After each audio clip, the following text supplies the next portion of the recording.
अस्सलाम वालेकुम my dear viewers. जी आज बनाएंगे गोलगप्पों का खट्टा खट्टा सा पानी बाजार जैसा। शुरू करते हैं। बिस्मिल्लाहिर्रहमानिर्रहीम। सबसे पहले मैंने 100 ग्राम इमली ले ली। इसे 10-15 मिनट पहले सोक कर दिया था मैंने 2 गिलास पानी डाल के।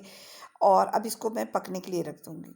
वो पक रही है जब तक। दूसरे बड़े से पतीले में मैंने ले लिया है पानी अ, तकरीबन 2 किलो। और अब इसमें ऐड करूँगी मैं चाट मसाला 1.5 टीस्पून, भुना हुआ ज़ीरा डालूंगी पिसा हुआ, ये हाफ़ टी स्पून। लाल मिर्च मैं डालूंगी इसमें 1/4 टीस्पून। और सूंठ को मैंने पीस लिया है, ये भी 1/4 टीस्पून। इससे टेस्ट बहुत अच्छा आ जाएगा।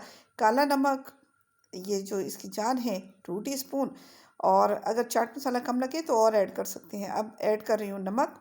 ये मैंने फ़िलहाल 1 टीस्पून डाला था, लेकिन ये कम लगा तो मैंने 1 टीस्पून और ऐड कर दिया था। मसाला कम लगे तो और ऐड कर सकते हैं।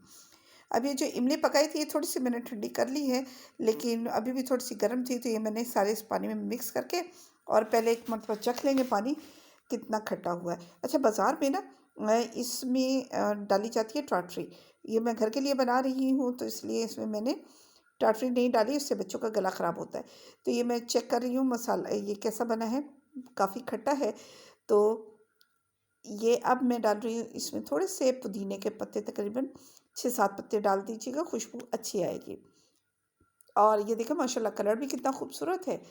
और ये मैंने उबले हुए चने और साथ फुल्कियाँ मैंने थोड़ी सी सोख करके रख ली थी। ये जो गोलगप्पे थे ये मैंने बाज़ार से मंगवा लिए। आप चाहें तो बना भी सकते हैं, ये मैं बनाने की रेसिपी आपको बाद में दूंगी। अब मैं खुद टेस्ट करने लगी हूँ।